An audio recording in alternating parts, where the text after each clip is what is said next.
श्री महालक्ष्मी व्रतकथा गुरुवारची कहाणी।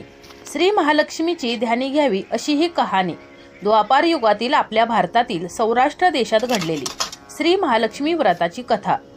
तेथे एक राजा राज्य करीत होता। त्याचं नाव भद्रश्रवा। तो शूर होता, दयाळू होता, प्रजादक्ष होता। 4 वेद, 6 शास्त्रे, 18 पुराणे याचे त्याला ज्ञान होते। त्या राजाच्या राणीचं नाव होतं सुरचंद्रिका। राणी रूपानं सुंदर होती, सुलक्षणी होती आणि पतिनिष्ठ होती। त्यांना एकूण 8 अपत्ये होती, 7 पुत्र आणि त्यांच्यानंतर झालेली एक कन्या। राजा राणीने कन्येचे नाव शांबाला ठेवले होते।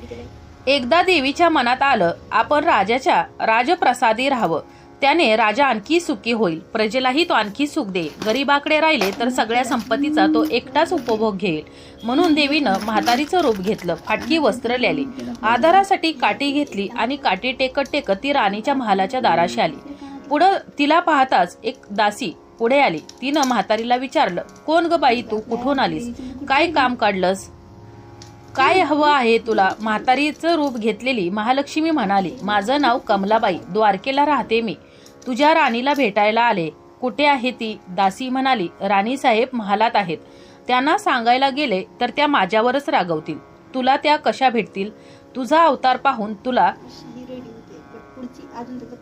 त्या हाकलूनच देतील, तू इथं थोडा वेळ आडोशाला थांब। म्हातारीला राग आला, ती संतापून म्हणाली, तुझी राणी गेल्या जन्मी एका वैश्याची पत्नी होती, तो वैश्य फार गरीब होता, त्यावरून त्या दोघांची नेहमी भांडणं होत, नवरा तिला मारहाण करे। या त्रासाला कंटाळून एक दिवस ती घर सोडून निघून गेली आणि जंगलात उपाशी तापाशी भटकू लागली। तिची ती अवस्था पाहून मला तिची दया आली। मी तिला ऐश्वर्य, सुख आणि संपत्ती देणाऱ्या श्री महालक्ष्मी व्रताची माहिती सांगितली। त्याप्रमाणे तिनं ते व्रत केलं। तिच्या व्रताने महालक्ष्मी प्रसन्न झाली, तिचं दारिद्र्य संपलं, तिचे घर, संपत्ती, धनधान्य समृद्धीने भरले, तिच्या जीवनात आनंद आला। मृत्यूनंतर लक्ष्मी व्रत केल्यामुळं ती दोघे पती पत्नी लक्ष्मी लोकात वैभवात राहिली। या जन्मी त्यांचा जन्म राजकुळात झाला आहे। देवीच्या कृपेने ती आता राणी पदावर बसली आहे। म्हातारीचे बोलणे ऐकून दासीच्या मनात जिज्ञासा निर्माण झाली। तिनं म्हातारीला पाणी दिलं, नमस्कार केला आणि म्हणाली, मला सांगाल का ते व्रत मी करीन ते नेमाने, उतणार नाही, मातणार नाही, घेतला वसा टाकणार नाही। म्हातारीनं लक्ष्मी व्रताची दासीला माहिती सांगितली। मग ती उठली व काठी टेकीत निघणार तेवढ्यात राणी तरातरा महालातून बाहेर आली। फाटक्या वस्त्रातील म्हातारीला पाहताच ती संतापली आणि उर्मटपणे म्हणाली, कोण ग तू थेरडे, इथं कशाला आलीस, जा इथून। तिनं पुढं होऊन म्हातारीला हकलून दिले। ती म्हातारी म्हणजेच प्रत्यक्ष महालक्ष्मीच होती हे राणीला कळले नाही। राणीचा तो उर्मटपणा पाहून महालक्ष्मीनं तिथं न थांबता स्वस्थानी जाण्याचे ठरवले।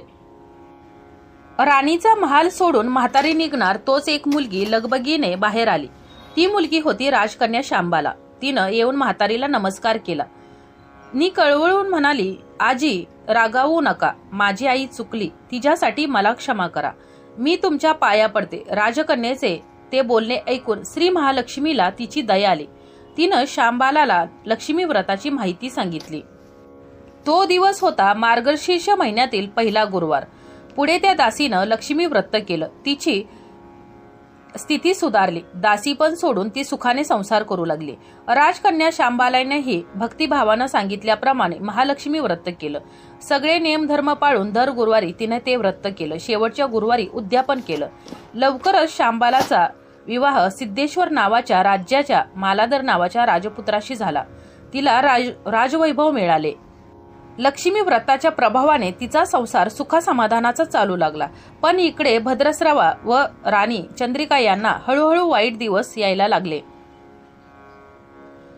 त्यांचे राज्य गेले, सगळे त्यांचे वैभव ऐश्वर्य लयाला गेले। राणी चंद्रिका होती ती आता बदलली, आता ती महाग झाली। भद्रश्रवाला फार वाईट वाटे, पण तो तरी करणार काय?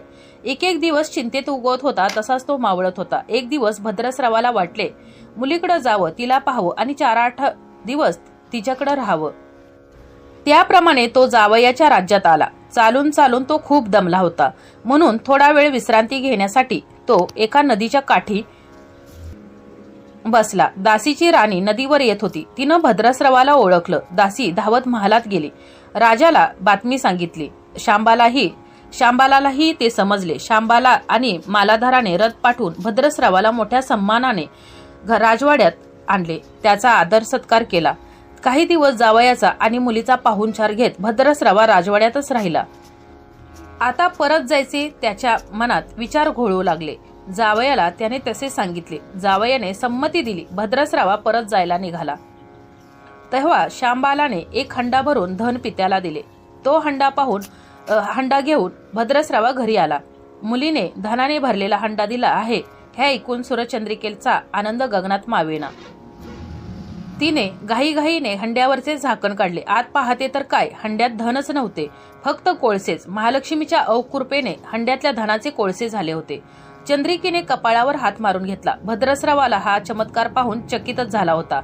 दुःखाचे दिवस संपत नव्हते, दारिद्र्याचे भोग सुटत नव्हते. सूरचंद्रिकेला एक एक दिवस काढताना जीव मेटाकुटीला येत होता.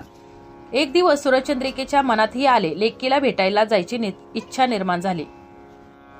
त्याप्रमाणे ती लेकीच्या घरी जाण्यासाठी निघाली. तो दिवस होता मार्गशीर्ष महिन्यातील शेवटचा गुरुवार. सूरचंद्रिका लेकीच्या घरी पोहोचली तेव्हा शांबाला व्रताचे उद्यापन करत होती.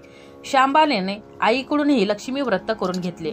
4 दिवस मुलीकडे राहून सूरचंद्रिका आपल्या गावात परत आली. लक्ष्मी व्रत केल्यामुळे काही दिवसातच त्यांना त्यांचे पूर्वीचे वैभव परत मिळाले. राजप्राप्ती झाले. पुढे काही दिवसांनी आई वडिलांना भेटण्यासाठी म्हणून शांबाला माहेरी आली. पण बाप भेटायला गेला असताना त्याला शांबालेने कोळसा भरलेला हंडा तरी भेट म्हणून दिला होता. पण आपल्याला मात्र काहीच दिलं नाही हा राग राणीच्या मनात होता. त्यामुळं शांबालेचे हवे तसे स्वागत कुणी केले नाही. राणीनं एक प्रकारे तिचा अपमानच केला.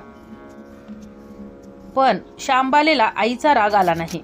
ती पुन्हा आपल्या घरी जाण्यासाठी निघाली. निघताना तिनं पूर्वी बापाला दिलेला हंडा परत घेतला. त्यात मीठ भरले व तो हंडा घेऊन आपल्या सासरी परत आली. स्वगृही आल्यानंतर मालाधराने शांबालेला विचारले, माहेरहून काय आणलंस? शांबालेने बरोबर आणलेल्या हंड्याकडे बोट दाखवले. मालाधराने झाकण काढून आत पाहिले.